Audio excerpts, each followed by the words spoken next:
Welcome to my channel. नमस्कार मित्रांनो, आजच्या भागात आपण उर्वरित राहिलेले गणिताचे क्वेश्चन बघणार आहोत. तर व्हिडिओला सुरुवात करण्याआधी जर तुम्ही चॅनलला नवीन असाल तर चॅनलला सबस्क्राईब करा, लाईक करा आणि शेअर करा आणि व्हिडिओ जास्तीत जास्त लोकांपर्यंत शेअर करायला विसरू नका. चला तर मग सुरुवात करूया. Question number 1. 48 मीटर लांबी व 12 मीटर रुंदी असलेल्या हॉलला 64 चौरसाकृती टाईल्स लागतात.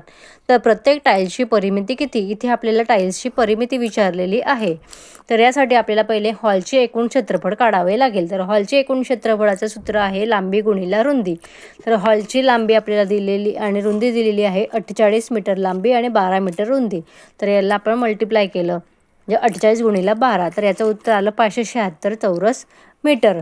तर प्रत्येक टाईलचे क्षेत्रफळ काढायचे आपल्याला. तर आपल्याला एकूण क्षेत्रफळ काढावं लागेल. तर मग आपल्याला पूर्ण हॉलचं दिलेलं आहे 64 चौरसाकृती. तर यासाठी आपल्याला 576 भागिले 64 इज इक्वल टू 9 चौरस मीटर. आपलं उत्तर आलेलं आहे 9 चौरस मीटर. तर आपल्याला पुढे करायचे प्रत्येक टाईल्सची बाजू. तर आपल्याला टाईल्स चौरसाकृती असल्याने आपल्याला बाजूचा वर्ग म्हणजे वर्गमुळात 9. तर याचं आपलं उत्तर आलं 3. तर प्रत्येक टाईल्सची परिमिती म्हणजे चौरसाची परिमितीचा फॉर्म्युला आहे, सूत्र आहे 4 गुणिले बाजू.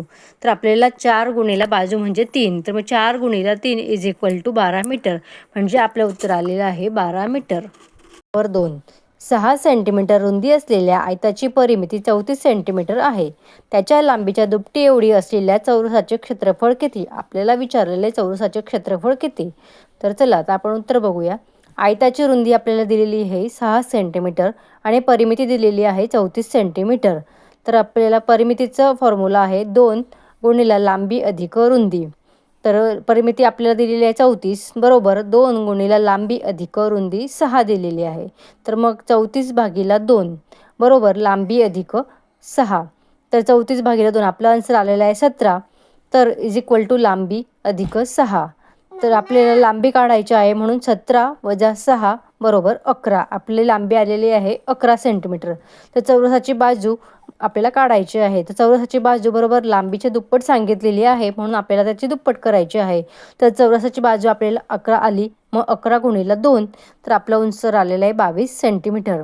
तर आपल्या चौरसाचे क्षेत्रफळ काढायचे आहे. तर चौरसाच्या क्षेत्रफळाचा फॉर्म्युला आहे बाजूचा वर्ग.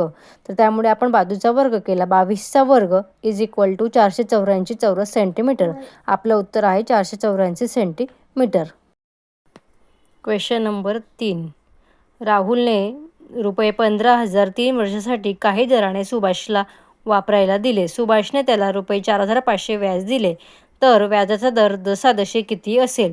या ठिकाणी आपल्याला व्याजाचा दर विचारलेला आहे. तर याचा फॉर्म्युला आहे SI बरोबर P गुणिले R गुणिले T भागिले 100.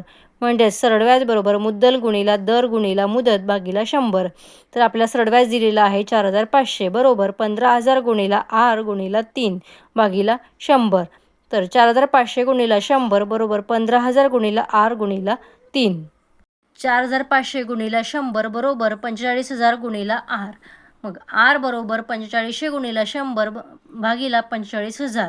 म्हणजेच R बरोबर 10%. आपलं उत्तर आलेलं आहे 10%. म्हणजेच व्याजाचा दर आहे 10%. व्हिडिओ आवडला असेल तर चॅनलला सबस्क्राईब करा, लाईक करा आणि शेअर करा. आणि जर तुम्हाला काही डाऊट असतील तर कमेंट बॉक्समध्ये नक्की विचारा. थँक्यू.